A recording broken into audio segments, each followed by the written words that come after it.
Welcome to College Futures Assembly, Bellwether College Consortium complimentary webinar titled Solving the Nation's Problems, Proven Solutions in Developmental Math.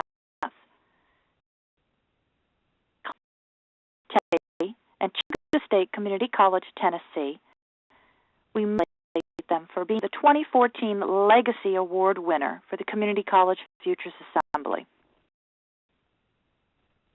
My name is Barbara O'Daniels, and I have the honor to serve as the Associate Director and for the Institute of Higher Education at the University of Florida. However, today it is my pleasure to serve as your moderator. Website, and our webinar today is being hosted by our consortium's premier technology partner, Campus Connect. Campus Connect is a mobile solution for streamlining and managing student admissions and enrollment. I'd like to especially thank Lauren Voigt with Technology and Campus Connect for her technological expertise and her continued support with the Bellwether College Consortium webinars and our beautiful Bellwether College Consortium website. Turn this session over to our distinguished presenters. Please allow me to share the following housekeeping items. For future use, this webinar will be recorded and archived on the Bellwether College Consortium. Any questions during the presentations, please feel free to submit questions using the question and answer box. If you are unable to find your question and answer box, please go up to the curtain on the top of your screen and see the opportunity to be able to bring that down. The question box is located in the drop-down arrow and right up at the top. 3 times throughout the presentation where we will break for questions. However, should we be able to answer your questions during the time of the webinar, your questions will be forwarded to the presenters and they will respond to you via email. The presentation. It is an honor to introduce to you Dr. Carl M. Hite, President Emeritus of Cleveland State Community College. Now, I know that you all have received a short bio within the invitation for the webinar. However, I must share with you on a personal note the passion that Dr. Hite has brought to not only community college leadership, academics, and student affairs, and his passion for developmental education and how important it is for our students to be on the right path and for our students to be part of the solution and to do the math correctly.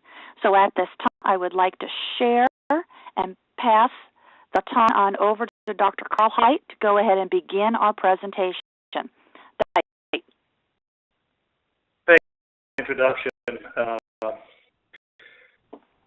I'd like to introduce at this time 2 people that helped make this possible and have had a significant impact on their institutions. So originally started out as a department chair at Cleveland State and then moved to Cleveland State and then assumed that position. Both of them have done an absolutely marvelous job of creating a program that is so successful in terms of reaching students, being successful, and that's the thing that we learned the most from this. And what we did is that students now, these students who normally have not been considered good students, now consider themselves very good students because they can do math. So John, if we can go to the first slide. So facing challenges, these statistics may be a little bit different for your institution, but when you have 70% of the students coming to your institution, this is Tennessee, testing the developmental math, you've got to have a successful developmental program or they will never graduate. Also, too, most traditional developmental math programs, it takes 2 or 3 semesters before you even reach that college-level math course. And in many instances, students never make it that far.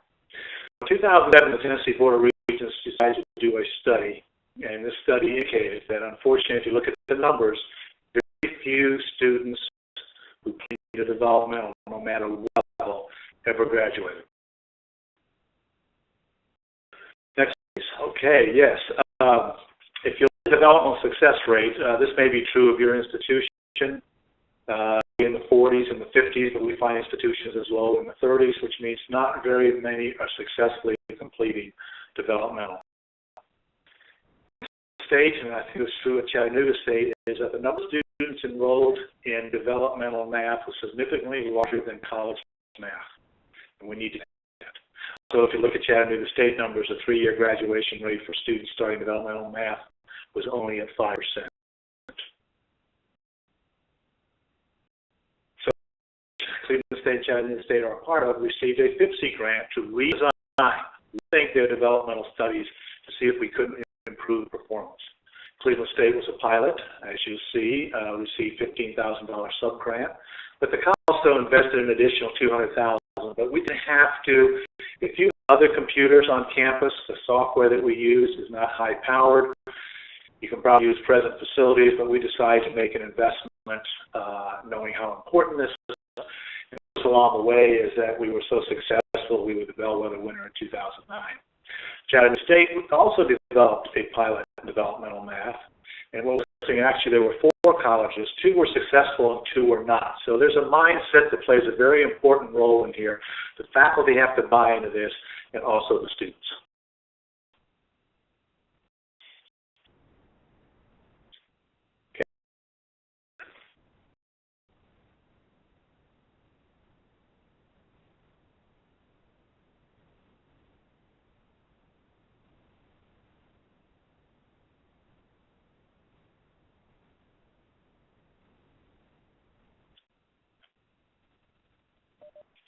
It looks like you will need to unmute your...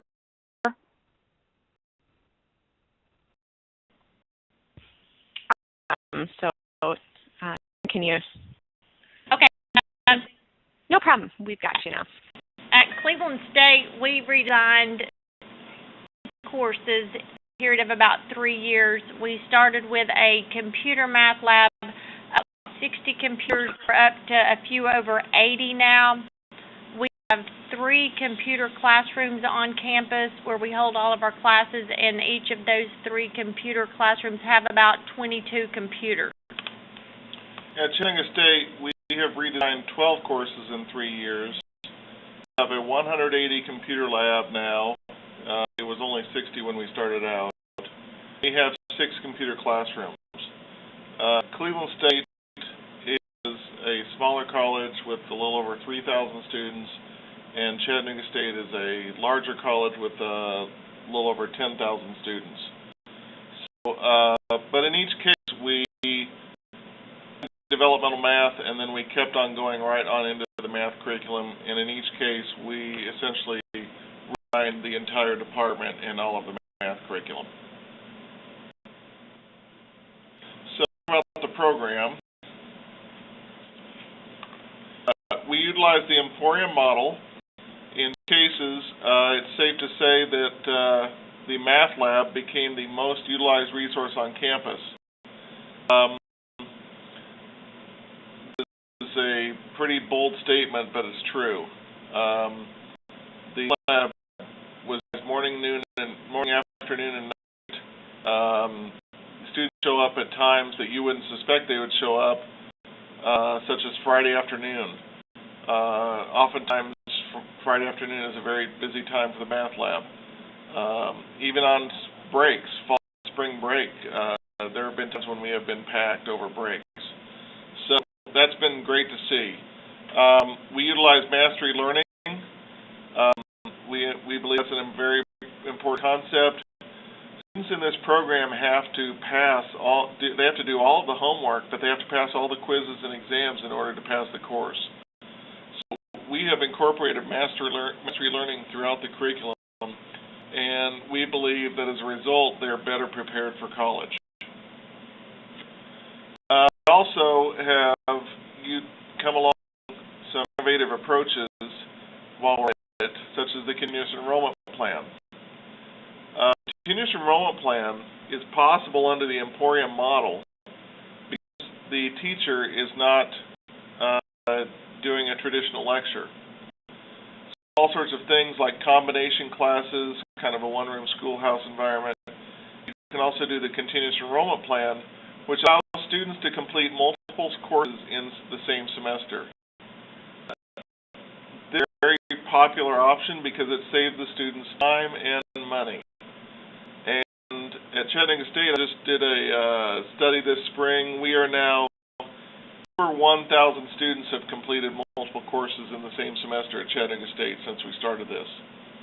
So I would suspect at Cleveland State it's somewhere around 500 students or so. But it's a lot of time and money saved for those students. It is a big advantage toward getting them to accelerate towards graduation.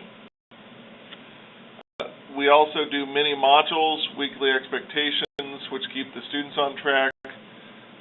We're told to modularize the curriculum, and at first we thought we were just going to relabel a chapter as a module, but that really wouldn't accomplish much. So we decided to go with mini modules and establish weekly expectations. What we have found is that generally this keeps students more on track because it is them taking long periods of time off. So what you can do to keep the students engaged, the better. I mentioned the one-room schoolhouse. Under the Emporium model, which we do, we have computer classrooms. The teacher is not lecturing, and so we combine classes sometimes. This is a great option for low enrollment classes or low enrollment sites. It's allowed us to expand our course offerings both at the smaller sites and at the high schools that we work with. So that's kind of the nuts and bolts of the program. Karen's going to talk about the we've seen before and after. When I first started this idea of the Emporium model, I was sort of totally against this whole process. I kept thinking we're going to do away with our lectures, which I thought, how are these students going to learn without a lecture? But once we've started doing this, we've figured out that they don't need to sit up there and watch me teach on the board. They need me sort of sitting beside them as their coach. So most of my time was spent doing lecture, trying to figure out how to make the lectures better, trying to keep these students engaged. Typically, and it happens at every campus, you tell the students to come to your office and you'll help them, but they don't come to your office. With lecture, you get a lot of questions in class of, what do I need to do to pass the class? Is this going to be on the test? Why do I need to learn this? Well, we did the redesign. Now all of my time is spent focusing on the student. I spend all of class time walking around from student to student, answering questions, making sure they're on track, seeing if they have any questions, any concerns. Anytime somebody needs an instructor, they can go to the math lab. We have full-time instructors. We have part-time instructors. And something that we didn't think about at the beginning was we thought when we set a benchmark of 70% to pass a quiz, we thought, oh, they get to 70% and then they're done. What we did not expect was they want an A. They'll make a 70 on the test and say, oh, that's not good enough, let me take it again. They'll take it again and make a 90, but what they want is, we've got students who will not stop until they get a 100% on their homework. Students are actually liking math now.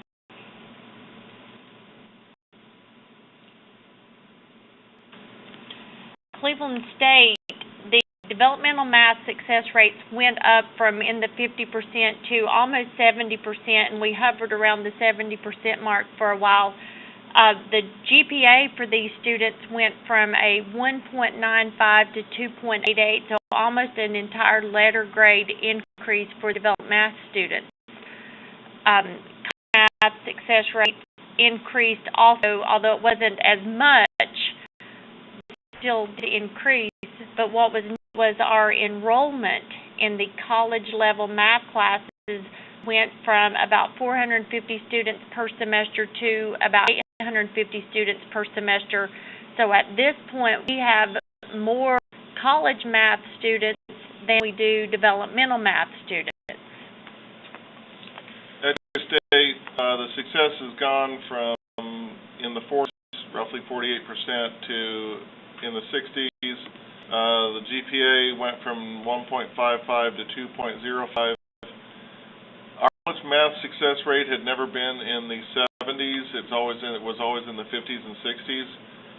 It has shot up to 74%, and we have now had 4 straight semesters of success in the 70s in our college-level math. Our enrollment now exceeds developmental math by over 500 students each semester, and that's been true for now the last 7 semesters. And actually, this last spring, the gap was 900 students. So developmental math enrollment has been shrinking, and our college-level math has been exploding. Our enrollment at our institution last spring went down slightly. So the college enrollment was down about 5% last spring, but math enrollment was up 7% last spring at Chattanooga State, even while college enrollment was down. So that's the type of shift you see when you get the students through the developmental math. There is a graph that shows before and after this enrollment. As far as Cleveland State, you see how the college math enrollment has nearly doubled, like Karen mentioned, and the developmental math has roughly stayed the same. Chattanooga State, developmental math has actually decreased, and the college math has shot up. When I arrived at Chattanooga State, we had less than 2,000 in college math and more than 2,500 in developmental, and it's the opposite. And as far as impact goes,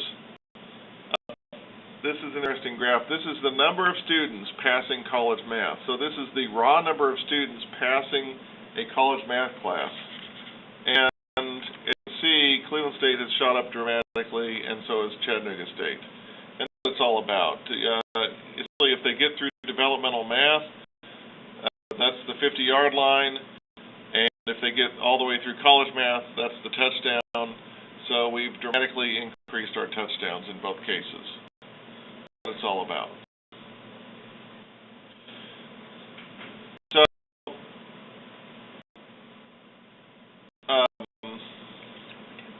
I think that's where we want to stop and ask if there are any questions, Tina.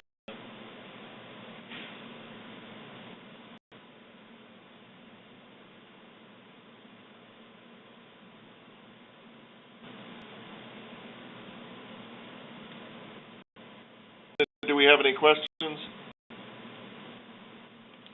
I think we had you on mute. I just unmuted you. Okay, I'm sorry about that. Yes, Karen, we have a question for you. In the beginning, you had mentioned that one of the challenges, that you were one of the individuals that were like, how is this going to work? How were you able to, after you were able to see what could be the best for our students, how were you able to then help your fellow colleagues, faculty members, also understand the importance of this major change in this type of curriculum? Well, first buy-in was when we decided to do this, we decided that we were going to pre-record all the lectures so that the students could have them to take home. When we started, we put on a CD, and the students could take them home. They could rewind them, they could fast-forward them, they could pause and copy down all the notes. So when I realized this was going on, that was my big turning point. Something we did is we sent our faculty out to other places where they were doing the redesigns, and they came back going, hey, you know what, these students were really working, they were really asking questions. Even up till then, I would still ask John, hey, can't we lecture a little bit? What we did not realize was when you walk into class on the second day of class or the second week, students are already at different points. So that's when it sort of hit me as, oh, we're not going to be able to lecture because what would we lecture on? The other thing is in our lab, we do the big high-tech cup system, and it's amazing to watch the kids put their cups up on the computer and ask you a question as compared to sitting in a class with a lost look on their face. So as long as everybody else is putting those cups up, they are not hesitant to do that. So that was another one of my concerns, is they're not ever going to ask, so we're never going to get to teach the case because they'll ask. And to clarify, Karen, we have a question from Beth Kruger. these are all classes where students are physically present. And it sort of varies a little bit. For us, we meet in a computer classroom 1 hour a week. That's me and my 20 kids. And I require my group to go to the math lab for an additional 2 hours per week. I may be there, I may not be there, but they are required to sign in, sign out. Chattanooga State's a little bit different. I'll let John answer that for them. We do 2 plus 2, 2 hours in the lab, in the classroom, and 2 hours in the lab. The classroom is actually like a mini lab, but it gives the students a meeting time, it gives them an instructor, it gives them classmates they can connect with and get help from, and then we schedule 2 additional hours outside of that.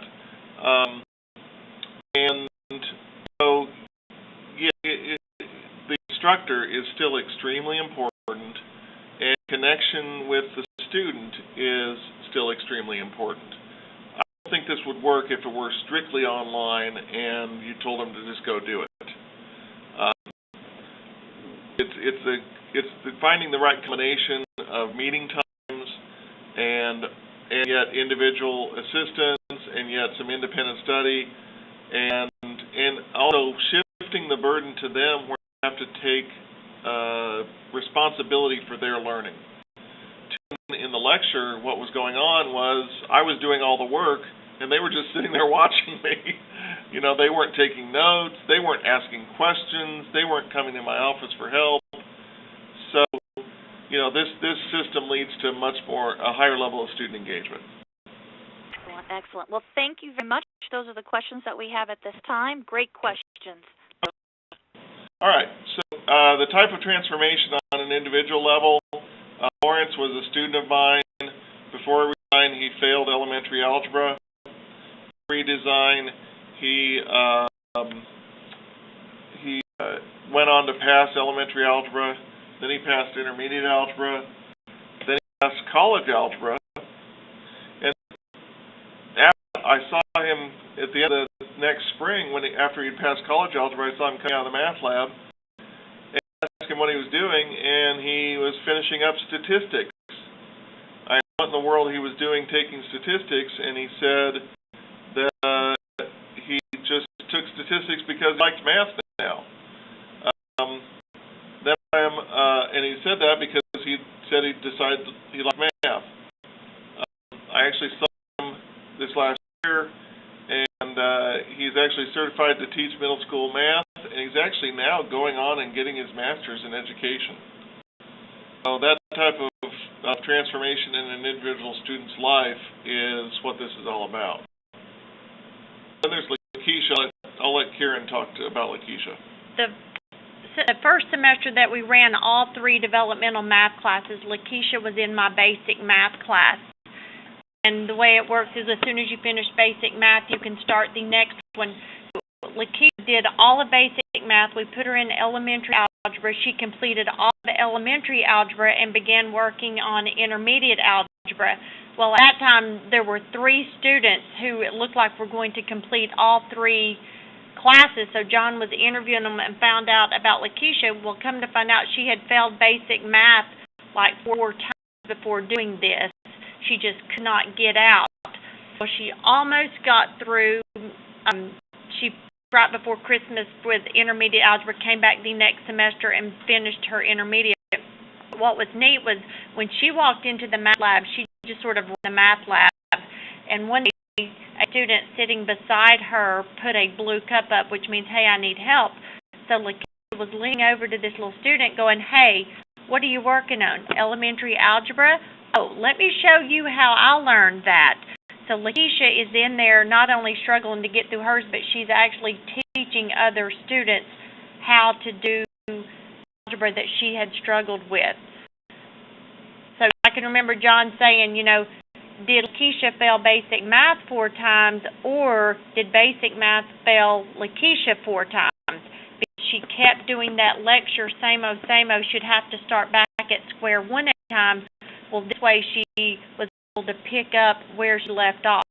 So that's just sort of neat to see students like that. And we could go on and on with all these student stories.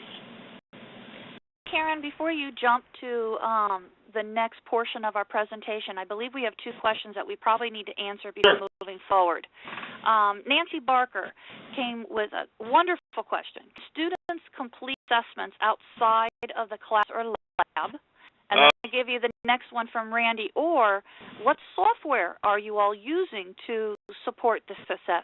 Okay, first of all, we use Pearson, MyMathLab, it's been wonderful for us to use. We were using it a little before this, and then we've really gone whole hog into it.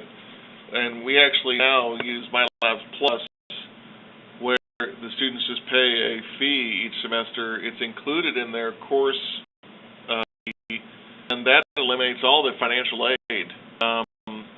So, we don't have any students more showing up to say, oh, I haven't bought my books yet. I don't have my financial aid check yet. Any of those problems because of the course fee agreement we have with Pearson. We use MyLabs Plus. As far as the assessments, yes, they can do all sorts of things at home, and we highly encourage them to do so. The one thing they cannot do is they can't take tests at home. All the tests are proctored to show student ID. They're taken in the math lab or an approved site, like a remote campus. Other than that, they can do homework at home, yes, absolutely. They just can't take the tests at home. Excellent. Thank you so very much. You bet. So at this point, we're going to talk about studies. When we were applying for a grant to help fund some of this, we had to get some data from our program that we did not produce. So Tennessee Board of Regents provided a group to do this study. It was a logistical regression at 95% confidence level. And what they found was that there was a strong positive impact on the course success as well as the mixed course success. So when they completed their developmental, it also looked at how they did in college level math. A strong positive impact means that a student is twice as likely to pass the course in this redesigned format than in the traditional format. So that was huge. Another thing that the study looked at was gender and race. And what we found was that the achievement gaps were closed based on gender and race. Okay, Carl. Yeah, I think all institutions are seeing a need to have students complete, and the data shows this study and Goldman did out of Columbia University that students,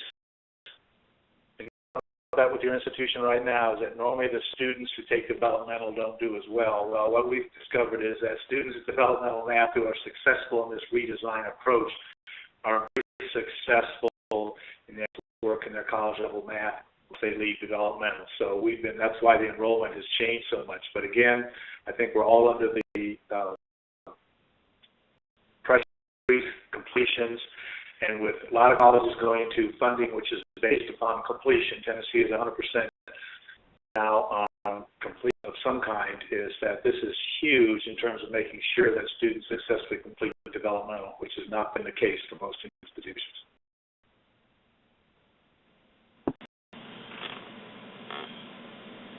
Okay, so then finally we got a grant at Chattanooga State, Next Generation Learning Challenges, through EDUCAUSE, funded by the Gates Foundation, and as part of the grant, we have two colleges, one in Kentucky and one in Hawaii. I always say if you're going to write a grant, why include Hawaii? So anyway, the external evaluator, SRI, performed a meta-analysis, and our project was found to be one of the Wave 1 projects that had statistically significant impact on student outcomes. And for those statisticians out there, Z equals 14.67, amounts to a 99.99% confidence level. So we're pleased with that. Also, as part of this, we had to track low-income students. So we've already talked about gender and achievement gaps being closed, and now we had to track low-income students and compare these students to the to all students. That should be all students in terms of retention, course success, and accelerated learning, and no gaps were found between the low-income students and these other students in any of these three areas, which was great to see as well. Having seen achievement gaps closed, gender, race, and income, here are what we believe the keys to closing these gaps are. First of all, the students to actually do the work. So that's why we call the program Do the Math. Second, providing individual assistance. Once you get the students to work, they're going to have questions. Getting those questions answered is a huge part of this. What happens in the classroom in the lab now. Students ask more questions than ever before in this approach.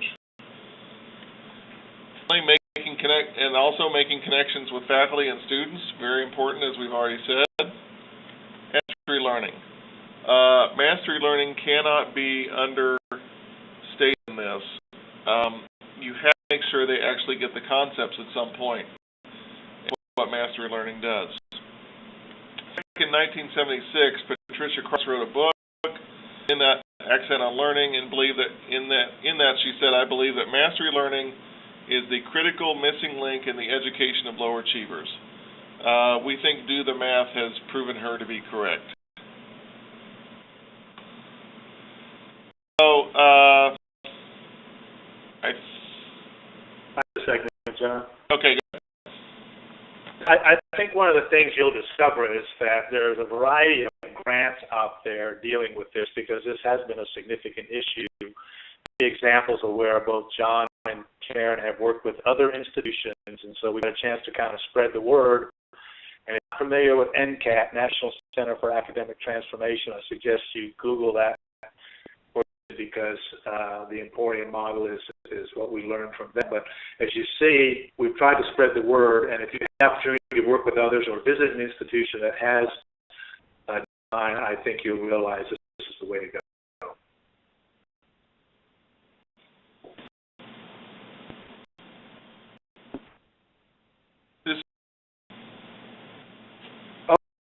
As this scene plays out, you're going to see some of the institutions that John and Karen and some of their folks have done workshops. It's individual institutions. It's been state education of the state, for example, department head. As I say, I think people are realizing how important this is, and they're changing. This is important when you talk about the need to have more students participating in STEM professions. If they can't do the math, they won't probably do a career in a STEM profession. So colleges, we offer workshops and we host campus visits.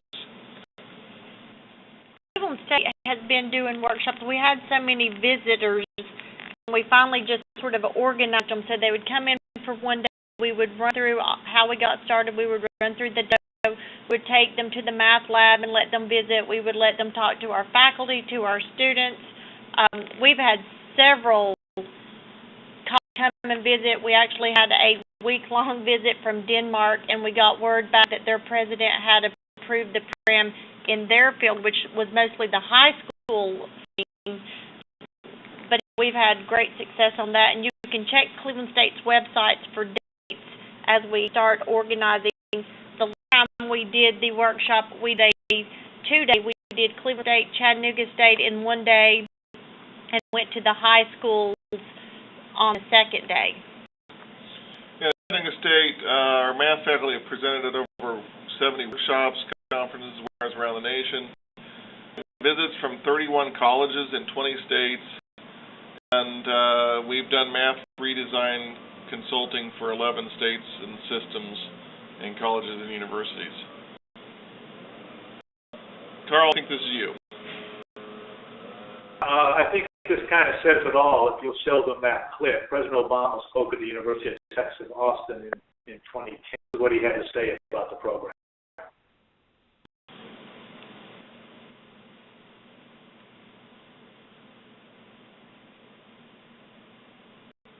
program has been featured in a number of articles, including the Learning Market Sports, the Chronicle of Higher Education, National Crosstalk, American Radio Works, just to name a few.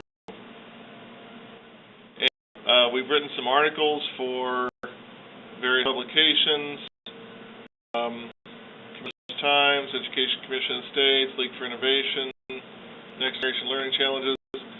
So Tina, I think at this point we want to stop and ask if there are any further questions at this point.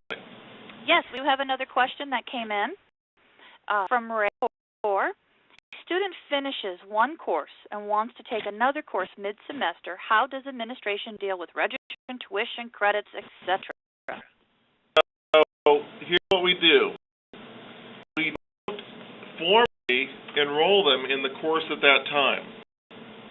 What we say to them, great job, we need to keep going.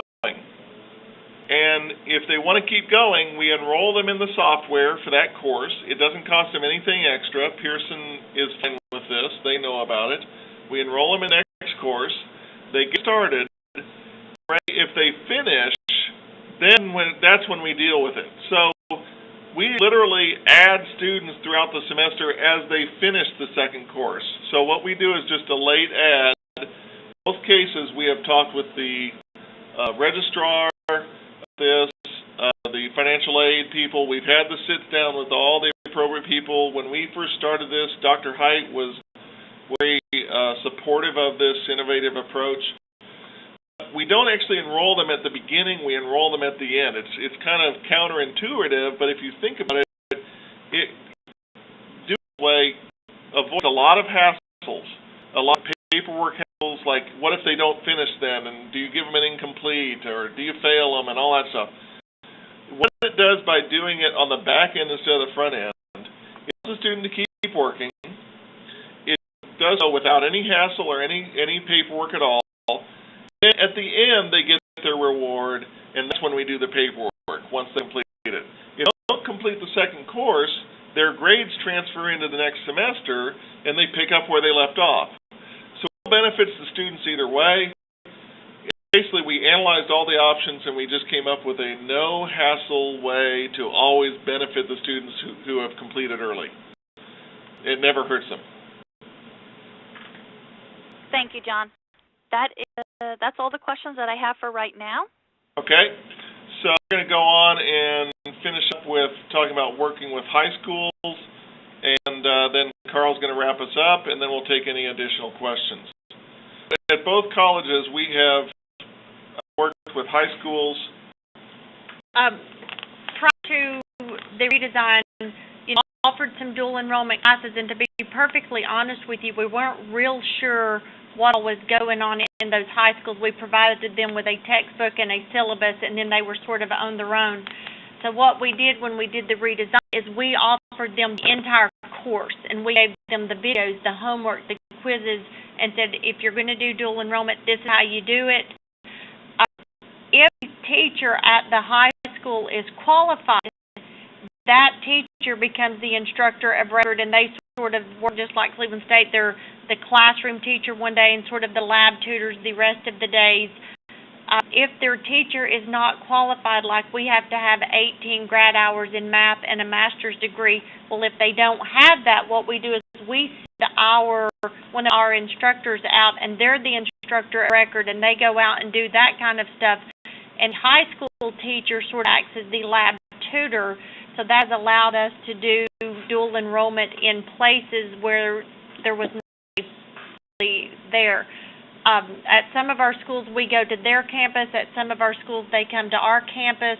But right now, we've got 11 high schools in our service area, and we are doing dual enrollment in every high school that we can. Right. So Cleveland State's actually saturated their market, dual enrollment, which is great. At Chattanooga State, we have seen similar growth. We aren't quite at 100%. We're at like 85%. 5 years ago at Chattanooga State, we were working with 4 high schools in dual enrollment math. Now we're working with 25. So we have taken the developmental math and we've put this in the senior year of high school throughout the state of Tennessee. This is called the SAILS program. We want to see that, all you have to do is Google Sales Tennessee or Sales Chattanooga State, and the website will pop up. This puts design developmental math in the high school senior year, format similar to what we've been talking about, and it also expands the dual enrollment opportunities to include at-risk students, which gives all students a head start on college. Carl? Thank you, Ron. I think that's obvious that this has been a very successful program. It's also obvious that it can be replicated. It's also obvious that a number of other institutions and systems are taking a close look at it. And I really do believe that both the program at college, but also the program that we are now getting into in the high school, have immense return, because students will be able to graduate from high school saying that they're college ready, at least. And I think that's going to make a huge contribution in terms of successful completions. But the students to realize, as John and Karen have repeatedly said, is they need to be willing to put in the time. The lab is open so much and the demand has been there. They realize they have to do the work because we are getting significantly different results. I definitely bought in, but I think Karen did a good job of how you get that faculty buy-in. I think better than success. Something you've got to have the patience for. It doesn't happen overnight, but I do have to say that it moved rather quickly at both Cleveland and Cleveland State. Hi, John.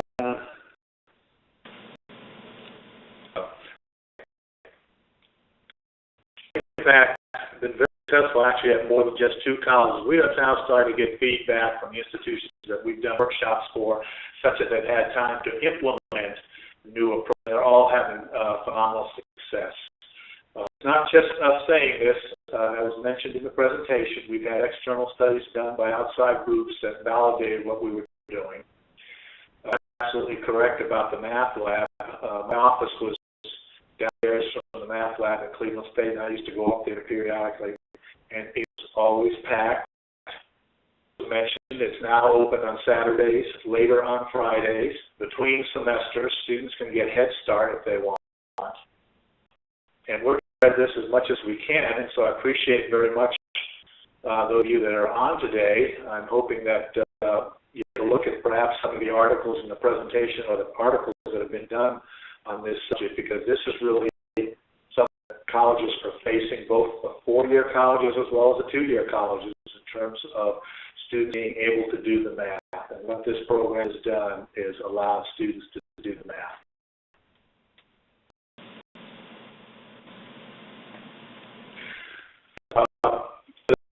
To anyone who might have a question of any of us or all of us? We had one more question, Dr. Height, and it was if the presentation was going to be available and the PowerPoint available online. And the answer is yes. We are going to have the presentation and the PowerPoint available to you on Bellwether College Consortium website, bellwethercc.org, as early as tomorrow morning. Those are all the questions we have at this time. Any other final comments, words of wisdom from our presenters? Each of you for attending the webinar. Please do follow up if you have any question, or if you're interested in maybe changing the way that you do developmental math or college level math at your institution. Get with one of us.